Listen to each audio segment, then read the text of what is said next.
Hi there, my name is Celia Beck, the Rabbi from another planet. Please like, share, and subscribe, and ring that little bell so you're notified when new videos drop. This is a review I've been wanting to do for a long time. Actually, I really don't have time to do it today. I've just been pushing off for so long. I said, no, today I'm just going to sit down. I'm going to take the 10, 20 minutes and record it, and it'll just be done. This is a review of MiracleMan, MarvelMan, however you want to call it, by Alan Moore. And in this one, the first one, A Dream of Flying, the art's by Gary Leach. Oh, God, it's gorgeous. It's just gorgeous. And then half of it is inked by Alan Davis. There's also little bits of Steve Dillon and Paul Nuri in there. So, so we're going to be talking about this. We're going to talk about the history of what this book is and why I just adore it so much. I really do. Absolutely love this book. And it came out, 83, 84. I mean, it certainly stood the test of time. But before we get into it, can I ask you guys, can you hit the like button? Can you hit the share button? But mostly, can you hit that subscribe button? I am unbelievably elated. I really am. It sounds like PS, but really, I'm unbelievably elated for every time somebody hits that subscribe button. So and equally, I am. It's like a knife in my heart. Every time my subscriber goes down one.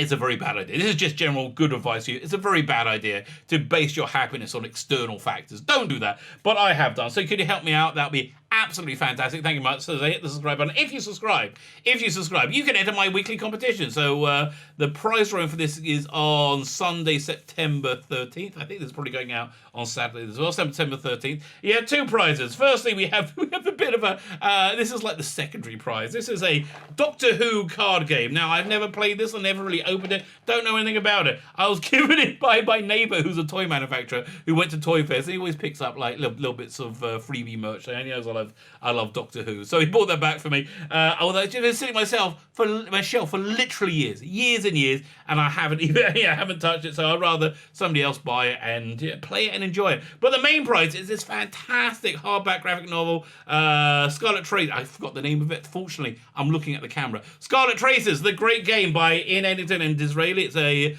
beautifully stylized love letter to British telefantasy. That's how I would describe it. Just look at the artwork. It's just gorgeous, absolutely gorgeous. There's a link to a full review of the series in the video notes.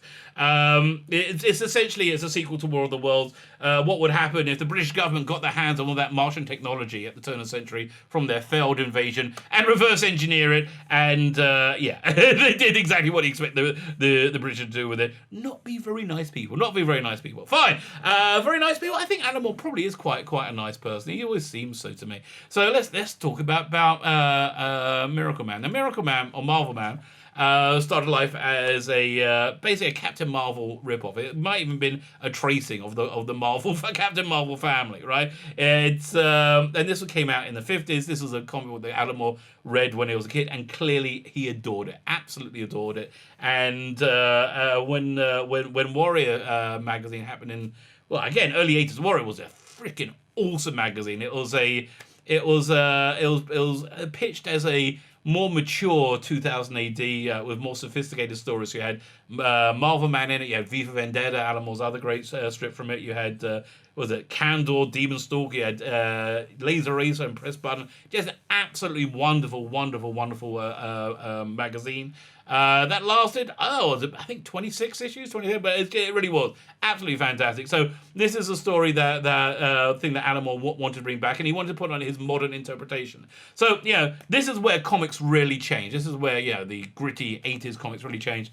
And the drawback of it, even though this has stood the test of time and it's fantastic, the drawback of it historically was that it just cast such a huge shadow over comics that they never really recovered from it. And that would have been fine had Alan Moore stayed in the mainstream comic book industry, but he was there for about 7-8 years, and by the 90s he was pretty much gone.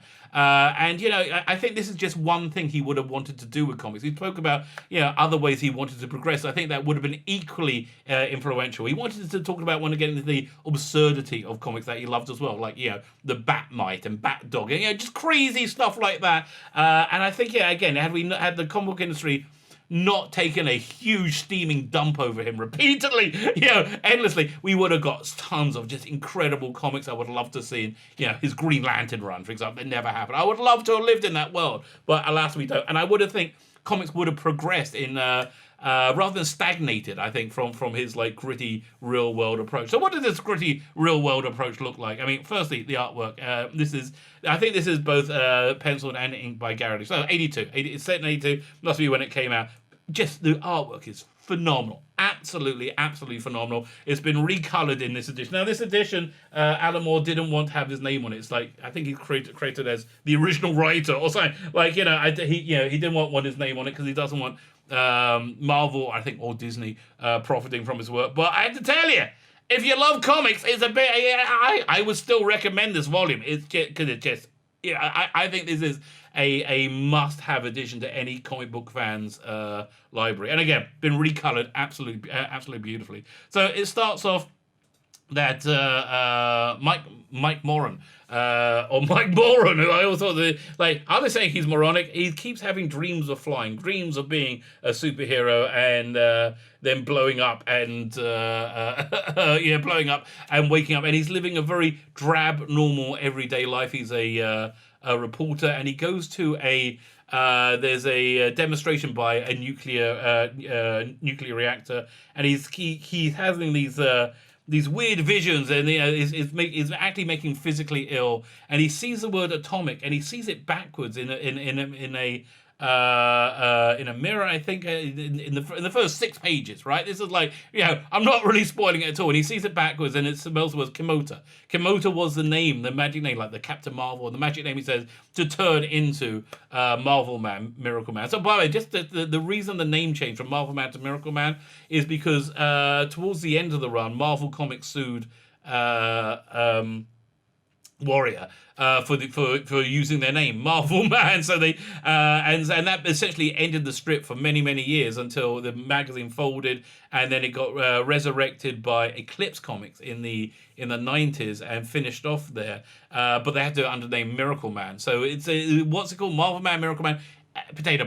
It's all the same thing, whatever you would like to call it. But that made this huge rift between Alan Moore and Marvel that lasts today. I don't really understand, but he's a pretty smart guy, and I think he probably has decent reasons for whatever for his positions. So anyway, so he says this magic word Kimota, and then boom, he turns into MarvelMan. He hasn't been there, been it for many years, or MiracleMan as they call it in this volume. The coloring is just fantastic, as I said, it's just a tour de force of incredible artwork and incredible story. I think uniquely incredible storytelling, something that the world really hadn't seen to this point. So he goes home to his wife, and he sees and he starts to recount his entire MiracleMan life, and she says, "Oh, this all sounds kind of stupid, right? This all sounds kind of." And it's actually a kind of a fair point that she's bringing up. But I just love the mundaneness of the art. The coloring changes story between the MiracleMan stuff and the Mike Moran stuff. The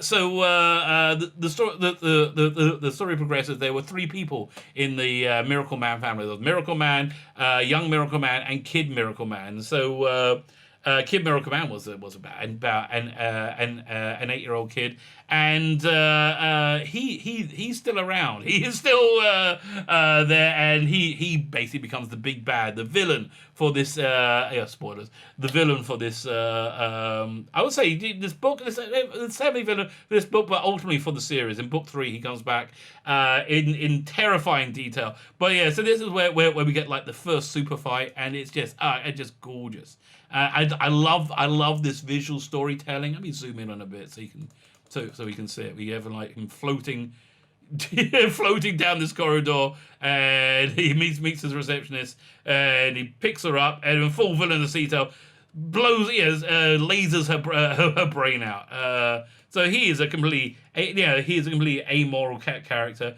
And it leads to this incredible MarvelMan fight, just beautifully rendered. So then, and the next issue of Voyager, I think it was issue 4, Alan Moore had plotted this out so carefully that he took a segment, an episode from the middle of book 3, years and years in the future, and they just plonked it down to show people where things were going. We first get to see the Walt Smiths, and I can't remember who did the art. Is it is this Alan Davis, Paul Nero? I can't remember who did the artwork on this one. I think maybe they were behind, behind on the deadlines. But it's just, again, gorgeous stuff. And yeah, so the story continues as MiracleMan, has to confront his somewhat absurd origins, and he does that. He does that with the help of this wonderful James Bond-esque assassin, Evelyn Cream, who has sapphires for his teeth. And again, I just love like the comic bookiness insanity of it. But you can see the coloring here when he's Mike Moran is a little bit grayer. It's a little bit less primal, and then when it becomes MiracleMan, it's all much more. This leads him to an underground bunker, and he meets another superhuman, Big Ben, which again we find out more about as the story continues. Fantastic fight, but Big Ben, as we see, isn't really a match for MiracleMan at all. He's like beating him senseless, and like can't bet him anyway. And then with a simple slap, he's knocked away again. Fantastic visual storytelling. Also fantastic writing. So we have this. I love this page. I absolutely adore this page. It's also Evelyn Cream. He's following MiracleMan in on foot as he goes to this bunker, which might have all his origins in. And Evelyn and Captain Big Ben just got slapped away, and he flew away. He lands. I think this is actually a few pages late. Lands in front of Evelyn Cream, right? And just let's look at this great. And it's a perfect marriage of art and storytelling. So this book is such a strong recommend. By now, I think we've got Alan Davis inking Gary Leach's pencils, and to great effect. Just look how this story talks you through it. Just works you through it. This is a masterclass in storytelling. It really is. This for me is the goal of what comics are supposed to do. And so he looks at it. He sees Big Ben's disheveled form. Which I doubt you can have this the line today. White man's magic. It's how he his one liner to it. So they get to the bunker, and again, I just want to zoom in on this, just so you can see this wonderful storytelling. They're trying to work out how to get in. He's like going to blow it up. MiracleMan's like saying, "Yeah, it's not really a problem." Places a hand on the door and scrunch pulls it off. Again, it's just a wonderful idea of how to do superhero stories.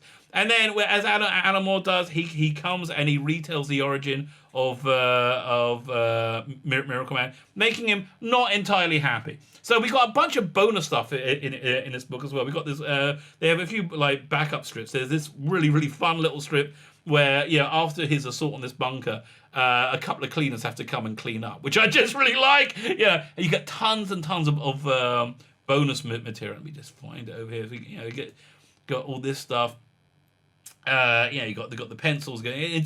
I just love it. I really like this stuff. This was the cover for the first issue of Warrior. More stuff. You see, I can't believe they kept these original pencils, and you can see the lettering. It's just a wonderful package. There's one other thing in this book which I also love, which is a backup strip with the art by Gary Leach, focusing on Walt Smith. Let me just go to the comment. And again, just look at the. I mean, this isn't from that volume, but this is from a previous volume, which the coloring isn't quite as good, but you can see just the beauty of the. Let me zoom in so you can see the just the beauty of the line work. It's just absolutely fantastic. Right? Just wonderful. We get there's so much like emotion and pathos given you with these characters' expressions. This is really a fantastic package. Recommend it highly. If you've never read it, this is a book. Again, if you're interested in comics, if you're interested in creating comics, if you just like comics, this is a book that is an absolute must read. It was done. How many years? Like nearly 40 years ago. Hasn't aged a day. It's still fantastic. It's still absolutely fantastic. So for me, it's a strong recommend. My name is Felix Beckin, the Rabbi from another planet. Please like, share, and subscribe, and ring the little bell so you're notified when new videos drop.